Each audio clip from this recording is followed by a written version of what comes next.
Welcome to my channel. आज के इस वीडियो में हम बात करने वाले हैं गवर्नमेंट टीचर ट्रेनिंग कॉलेज से अगर हम बीएड करना चाहते हैं तो कि टोटल खर्च कितना आता है।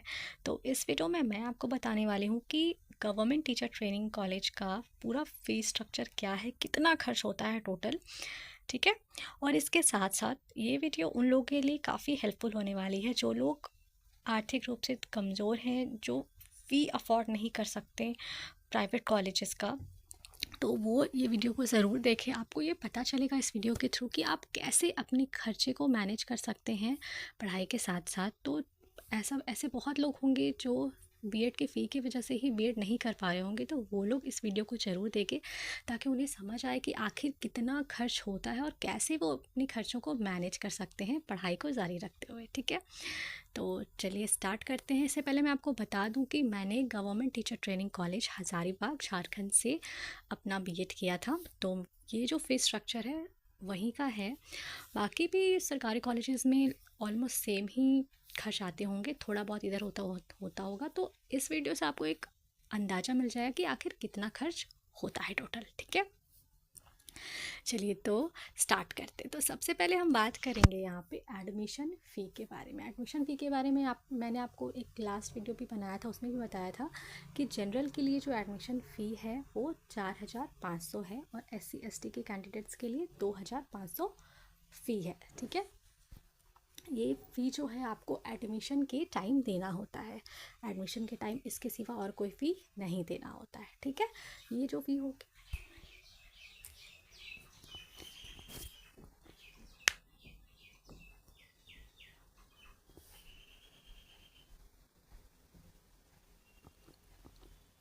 ये जो फ़ी हो गया वो आपका एडमिशन के टाइम ही लगेगा।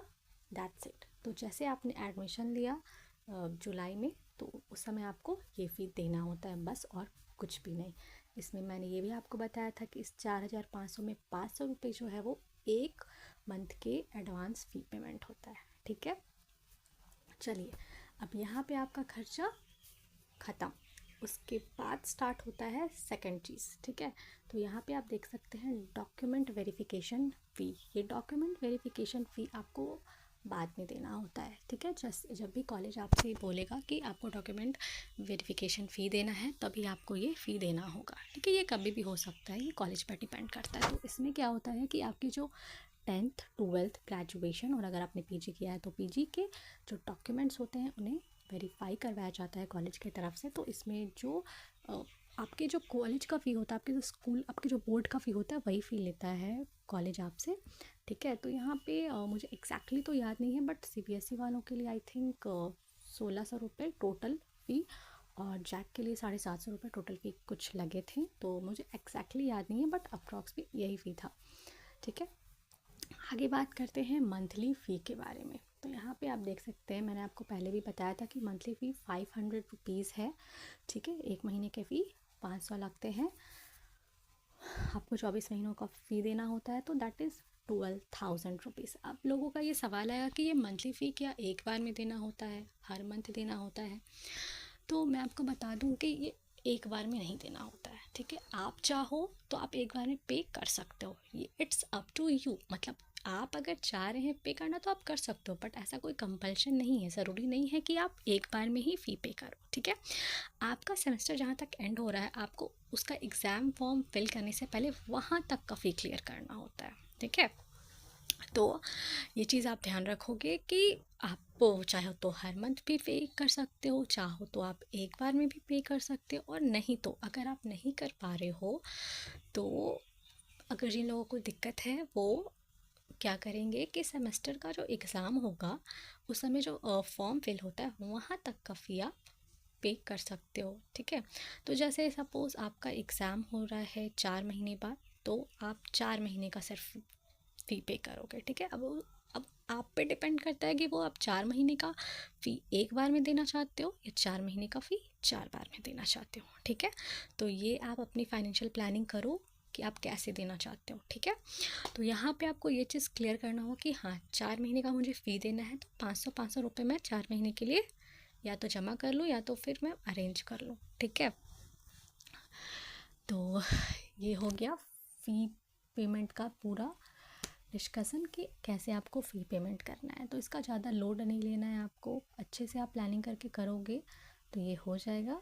तो ये जो प्लानिंग वगैरह की मैं बात कर रही हूँ, मैं उन लोगों के लिए कर रही हूँ जो कि थोड़े आर्थिक रूप से कमज़ोर है, जिन्हें लगता है बीएड करना काफ़ी मुश्किल है उनके लिए। तो मैं आपको इसलिए बता रही हूँ ये सारी चीज़ें कि अगर आप अच्छे से प्लान करके करोगे ना तो ये आपको बिल्कुल भी मुश्किल नहीं लगने वाला है, ठीक है। नेक्स्ट हम बात करते हैं एग्ज़ाम फ़ी के बारे में। एग्ज़ाम फ़ी जो है आपको सेमेस्टर 1 के लिए 2050 रुपीज़, सेमेस्टर 2 के लिए भी 2050, सेमेस्टर 3 के लिए भी 2050, बट सेमेस्टर 4 के लिए 3250 रुपीज़ देने होते हैं। ये फ़ी जो होता है वो आप वीव्यू को पे करते हैं, ठीक है।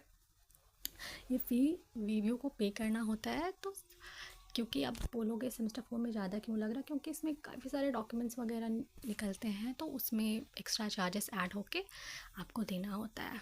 तो अब बात करेंगे एग्ज़ाम फ़ी कब देना होता है। एग्ज़ाम फ़ी आप तब दोगे जब आपका सेमेस्टर एंड होगा और आपको उसका फॉर्म भरना होगा, ठीक है। जैसे ही आप एग्ज़ाम का फॉर्म भरोगे उस समय आपको ये एग्ज़ाम का फ़ी देना होगा। तो ये एक आप देख सकते हो 2050 रुपीज़ या फिर 3250, एक ज़्यादा अमाउंट नहीं है अगर आप शुरू से जमा करके चलो। जैसे कि आपको पता है कि हाँ मुझे सेमेस्टर के एंड में इतने रुपए देने हैं, तो आप सेमेस्टर के स्टार्ट से ही इतने रुपए थोड़े थोड़े थोड़े करके जमा करते चलो, ताकि आप सेमेस्टर के एंड में आप अपना फ़ी प्लस एग्ज़ाम फ़ी ये दोनों आप अच्छे से पे कर सको और आपको कोई भी आपके ऊपर फाइनेंशियल बर्डन नहीं आए, ठीक है।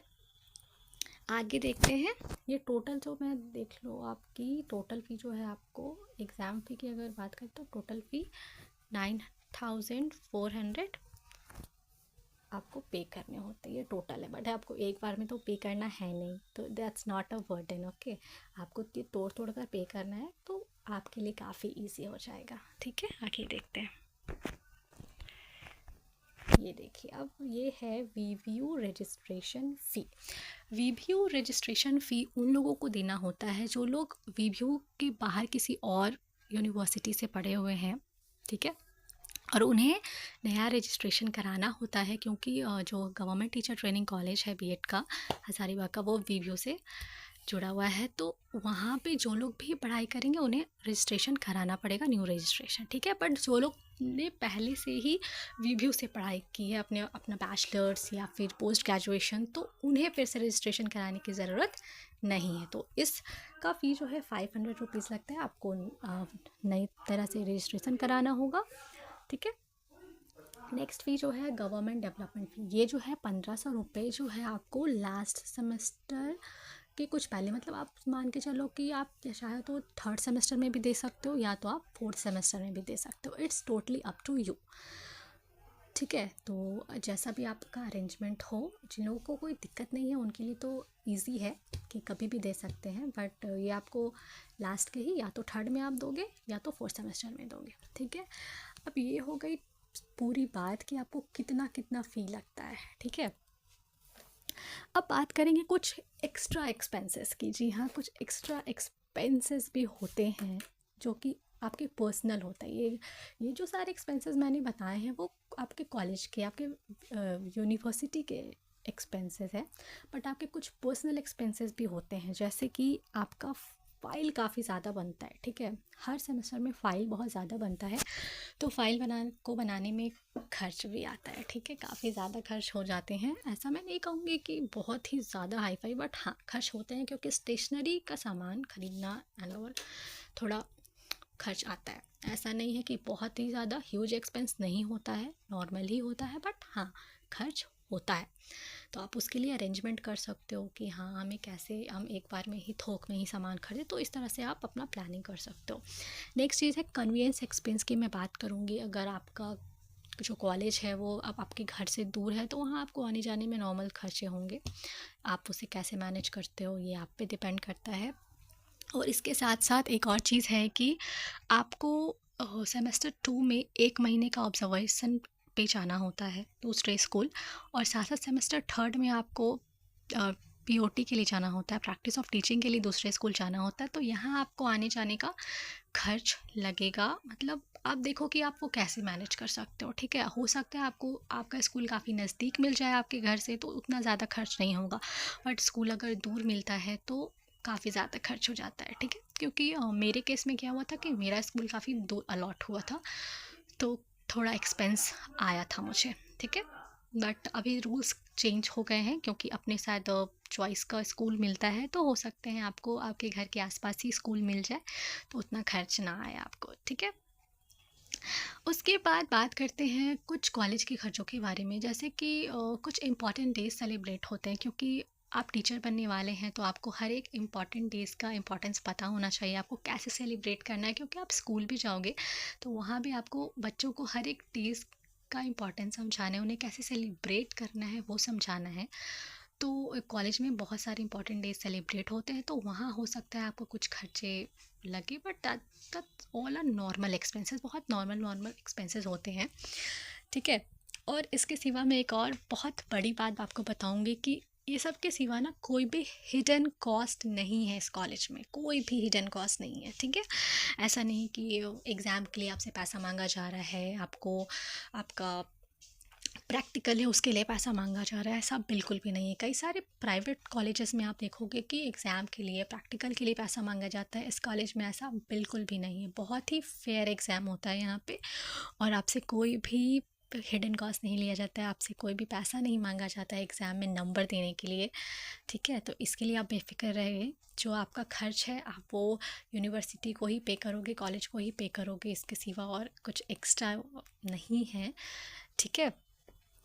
बाकी जो भी नॉर्मल से एक्सपेंसेस हैं कि कॉलेज में कुछ सेलिब्रेट वगैरह, तो वो सब बहुत नॉर्मल चीज़ें, ये सब चीज़ें आपको सीखना भी चाहिए, क्योंकि अगर आप सुनोगे ना प्राइवेट वालों के, तो उनसे एग्ज़ाम वगैरह के लिए भी काफ़ी पैसे लिए जाते हैं। तो इन सब चीज़ों को आप देखो तो यहाँ पे चीज़ें काफ़ी फेयर हैं, ठीक है। तो जो भी आर्थिक रूप से कमज़ोर छात्र हैं वो अपना जो है सारा फाइनेंशियल प्लानिंग कर ले कि आपको कैसे बीएड करना है, और आप इसीलिए मैंने ये वीडियो बनाया ताकि आप पहले ही जान लें कि आपको इस सेमेस्टर के एंड में कितना खर्च लगेगा, तो आप उसका अरेंजमेंट शुरू से ही करते आओ, ठीक है, ताकि आपको at the moment, at last moment आपको वो दिक्कतें ना आए, ठीक है। फ़ीस से जुड़ी अगर आपको कोई और भी जानकारी चाहिए या बीएड से जुड़ी कोई और भी जानकारी चाहिए, तो आप उसे कमेंट बॉक्स में कमेंट करके पूछ सकते हैं, आपके सारे क्वेरीज़ का मैं जवाब दूंगी। और ऐसी और जानकारी के लिए हमारे चैनल को सब्सक्राइब करें, देखते रहें हमारा चैनल। Thank you.